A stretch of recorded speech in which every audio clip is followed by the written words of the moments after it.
romantic and poetic encounters by candlelight, enchanting jewelry that was all the rage during the Georgian and Victorian eras. What created its unparalleled charm and popularity during that time?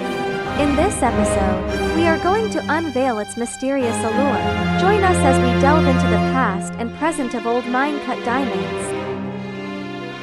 In the previous episode, we discussed the tools and cutting methods used by craftsmen in the ancient times for diamond cutting. In this episode, we will delve into the design and cutting principles of old-cut diamonds. Due to the scarcity of diamonds and the symbolic power attributed to them, especially in eras when exploration and mining techniques lacked the scientific instruments available today, acquiring each diamond was extremely challenging. This determined that every rough diamond was highly precious, particularly when diamonds were directly supplied to royalty. Craftsmen had to be exceptionally vigilant to prevent any mishaps such as over-polishing a diamond ordered by a king or queen, which could potentially result in severe consequences like being sent to the gallows or guillotine.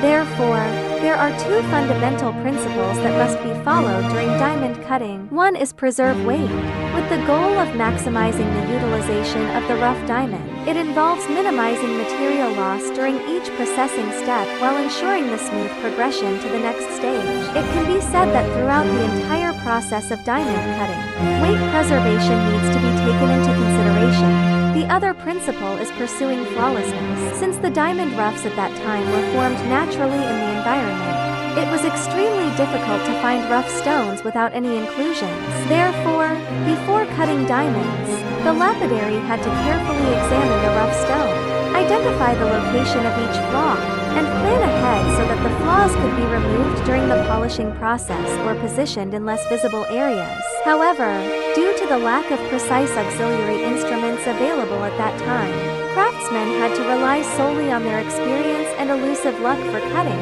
often resulting in loss of carat weight. Nevertheless, this was an inevitable challenge they faced.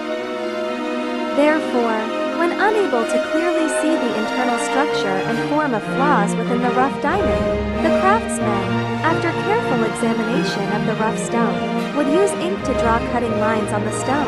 Then, they would place the ink-marked rough diamond on a mount and use another diamond to grind along the cutting lines, creating a groove. Subsequently, they would place a blade on the groove and repeatedly strike it with force at the back, causing the rough stone to fracture into several pieces due to the stress of the notch, a process known as cleaving. The fractures that occur within the rough stone due to the impact of gravity are called cleavage planes. During the subsequent polishing and shaping of the diamond, if the cut facets are positioned too close to the cleavage planes, it would make the sharp edges of the finished diamond highly susceptible to cracking. Not only the sharp edges but also the thin girdle of a diamond can make it more prone to developing cracks or chips at the girdle. Therefore, in old cut diamonds, especially those with old mine cut, the girdles are often thickened. Additionally, the corners are rounded, and even the Q-lid is ground flat, leaving only a small facet. This further minimizes the risk of cracking due to stress.